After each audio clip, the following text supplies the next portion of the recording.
All right, guys. We Mm. got last two topics. Let's try to wrap it up as much as possible because I don't want to keep y'all there for that long because I know y'all got stuff for the weekend. I'll go first on this one. Favorite Eric Bischoff moment. There's a lot of them. Of course, No Way Out 2003. He got his ass whooped by Stone Cold Steve Austin. And good old JR and hearts and prayers goes to Jim Ross. He just announced he's been diagnosed with colon cancer. Get well, JR. Wish you nothing but the best, man. Or Kane. Remember when he chokeslammed Bischoff all the way to hell in JR's commentary with that one? I love that one. Or, I'll say it. Him, Stephanie McMahon. Remember the Halloween incident? Yeah, Yes. that was cringe. That is cringe. What's so funny about that one is Vince McMahon was the director behind that. I'm like, damn. I mean, his own father allowing his daughter, but again, that's Vince in a nutshell for you, and that's how crazy he is.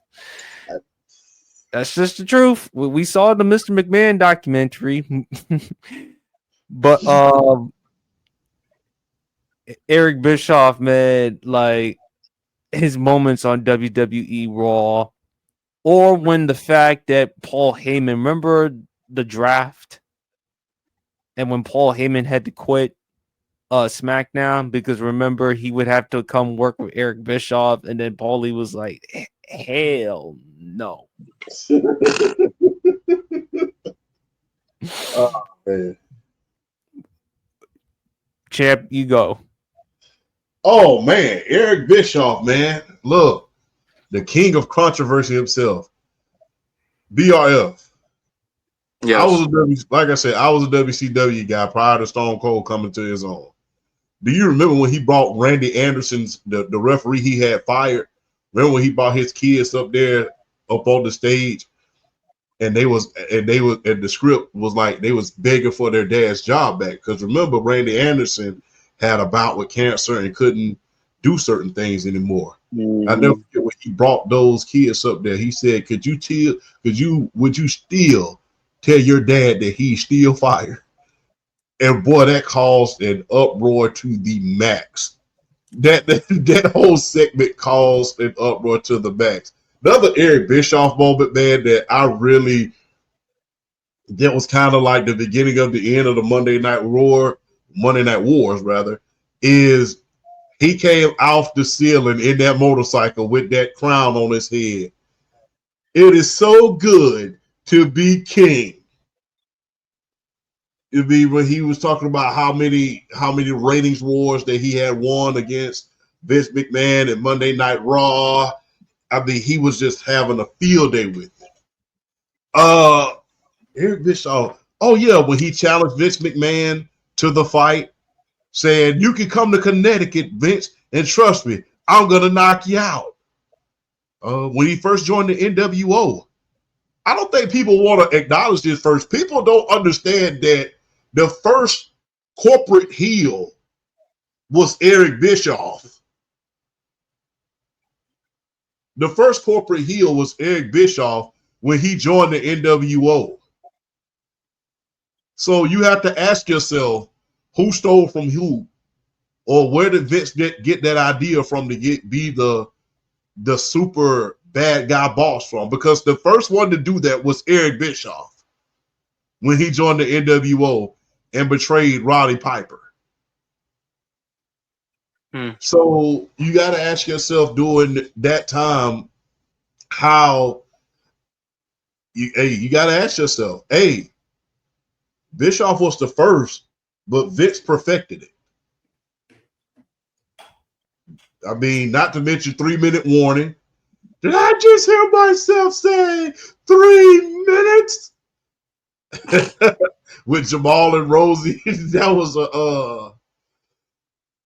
a spectacle within itself. Not to mention that whole situation, the whole Raw Roulette that he had, the segment that he had with Mae Young and the Fabulous Moolah.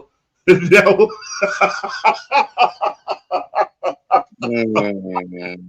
that, that was just crazy. And look, let's not forget the trial of Eric Bischoff when he first when he was about to get fired from Raw. Let's not forget that trial. How let's not forget the trial of Eric Bischoff when he got thrown in that dumpster at the end. And remember, Take out the trash. they got the trash. Not to mention, and part of that trial that was so funny to me was seeing that damn Mick Foley eat that moon pie in the middle of the court. That was the funniest shit. We're gonna take a break. Good break, moon pie. That was one of the most funniest things ever. So Eric Bischoff, man, like I said, people call it the Attitude Era. I call it the NWO era because guess what? Eric Bischoff was the first guy in the Monday Night Wars to take it over the edge. Not to mention he was the first heel boss. He was the first heel boss. I mean, not Vince McMahon. He was the first heel boss. Now, Vince perfected it, but the first heel was Eric Bischoff as the boss because he joined the NWO, one of the most hated but hip groups in history. And, Eric Bischoff, although he lost the Monday Night Wars, he is look, if you really want to make a comparison, WCW was Sega Genesis to WWE Super Nintendo. I'll say that again. WCW was Sega and Sega Genesis to WWE Super Nintendo. And the reason why I say that is Sega had this brief moment of just greatness. You saw it with the Sega Genesis and you saw it with the Dreamcast. But they could never, ever sustain it for a long period of time like Nintendo did. And at times, the products for Sega was better. But they just could not stand the test of time. The Dreamcast was great. Sega Genesis was great. And they always went head to head with Super Nintendo. Hell, Sonic the Hedgehog was cooler than Mario. But they just could not sustain it for a long period of time. And they could not play the long game like WWE or like Nintendo did in the case of the console wars.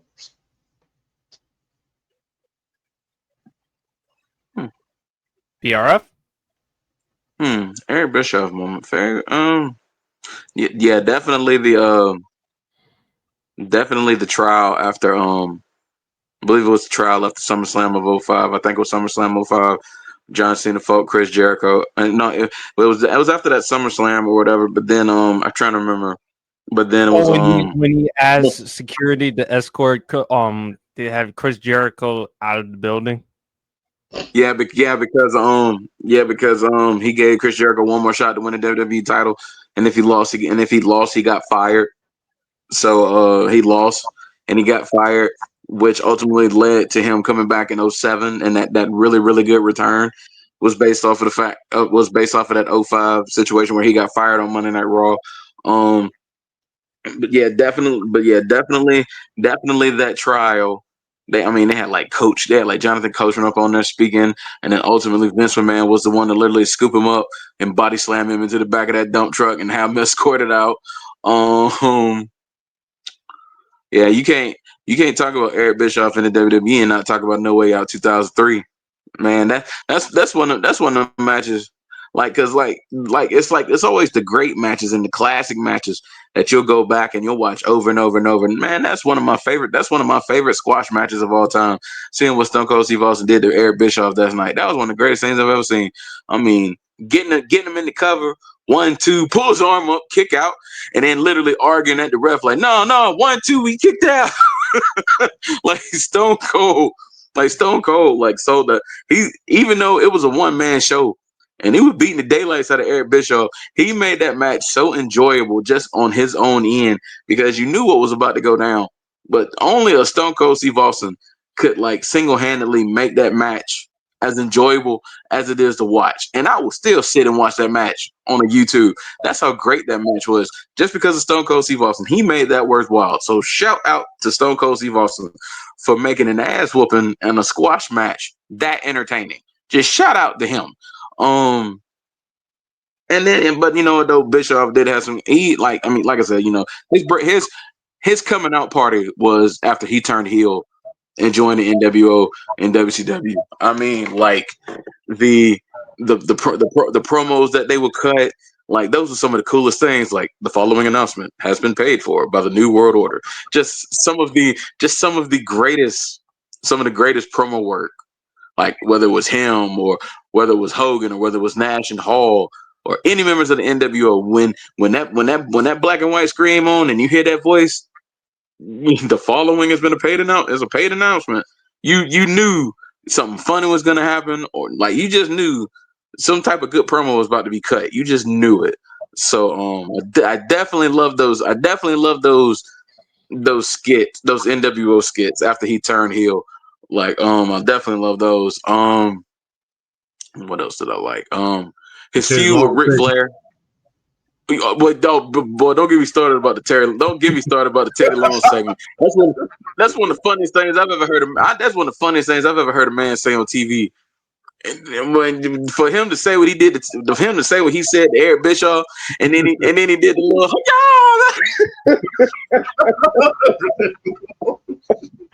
that was classic. That was peak.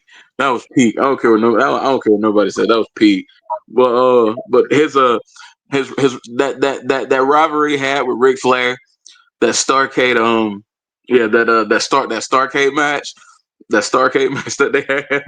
Oh my gosh! Like oh Lord, just like it's the fact that Eric Bischoff can say I got to win on Ric Flair, like come on, like you know, even though you did absolutely nothing to deserve that win because Ric Flair just ripped you apart for about 10, 15 minutes. Like, hey, you got to win on Ric Flair. Nobody can take it away from you. But then ultimately, I think a couple of weeks later, he lost to him, and Ric Flair ended up becoming president of WCW anyway. So I mean, okay, you know what it was. So but yeah, Eric Bischoff is like he. This is okay. I'll say this though. I think my favorite segment is the night he became Raw general manager because it shook the core of what WWE was, and you could see it like the old WCW guys, like it's like my Booker T when he first saw Eric Bischoff, like the look on his face when he saw Eric Bischoff and he knew what was about to go down. It was like what? And then when Vince McMahon announced him as the new general manager of Raw, and they shook hands and they hugged each other, it was like you knew it had got real.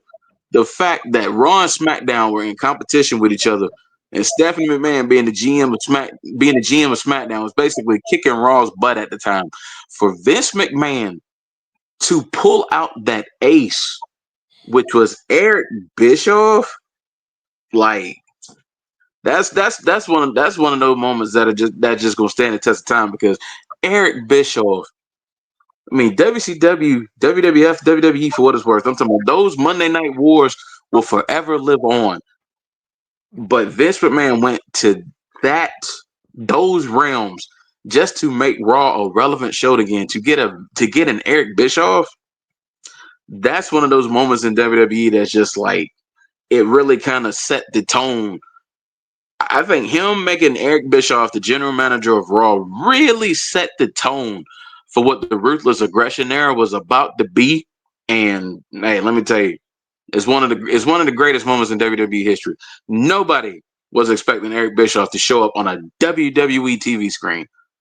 And then not only did he, but become a prominent role, a prominent figure. Like that moment to me was, like I said, it set up the Ruthless Aggression era for the next 3 to 4 years before it ultimately became the PG era. But Eric Bischoff, for what it's worth, even though he was pretty much a heel as a general manager, Raw did they big one at that time once they got Eric Bischoff as a general manager. So shout out to Eric Bischoff. But yeah, my favorite moment is probably when he became Raw general manager. It shook pro wrestling up. You're not expecting Eric Bischoff on WWE TV, and that's what made the moment so special. I love the match with him and Stone Cold because again, a lot of it. Remember, Bischoff did fire Steve back in 1995 at WCW. And also, to him and Steve, they were co-general managers at one point. So that was kind of interesting.